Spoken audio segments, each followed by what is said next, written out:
ભરૂચ જિલ્લામાં મોટી સંખ્યામાં વન્યજીવો વસવાટ કરી રહ્યા છે.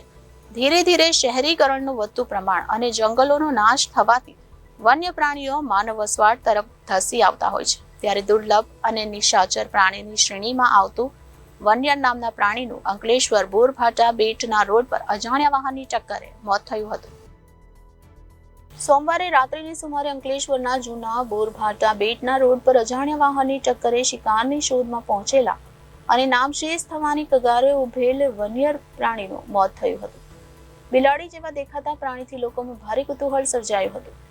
જૂના બોરભાટા બેટના હિરેનભાઈ ઠાકોરને રોડ વચ્ચે પડેલ હોવાથી તેને રોડની સાઈડ પર મૂકી અંકલેશ્વરના પર્યાવરણ પ્રેમી અમિતભાઈ રાણાને જાણ કરી હતી. તે વાઇલ્ડ લાઇફ પ્રોટેક્શન એક્ટ 1972ના અનુસૂચિ હેઠળ સુરક્ષિત હોવાથી તાત્કાલિક અંકલેશ્વર વન વિભાગને જાણ કરી હતી.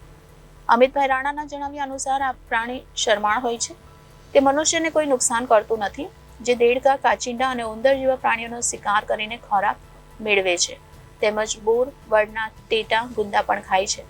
આ પ્રાણી દિવસે વસ્તી અને ઘોંઘાટને કારણે બહાર નીકળતો નથી.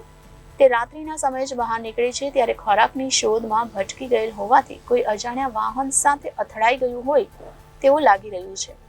લોકોમાં એવી માન્યતા છે કે આ પ્રાણી બાળકો ઉઠાવી જાય છે, પરંતુ વન્ય બિલાડી કરતાં સહેજ મોટું હોય છે, પરંતુ તેની ઊંચાઈ બિલાડીથી ઓછી હોય છે.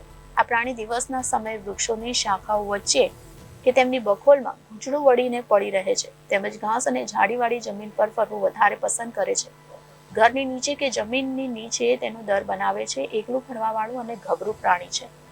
ફળો અને શાકભાજી ઉપર પણ તે આધાર રાખતું આ પ્રાણી બીજનો ફેલાવો કરી પર્યાવરણનું રક્ષણ કરવામાં મહત્વનું છે. શિકાર, રોડ અકસ્માત અને ઘટના વસવાટને કારણે તેમની વસ્તીમાં પણ ઘટાડો જોવા મળ્યો છે. Reporter Viral Gohil, Janadesh news, Bharuch.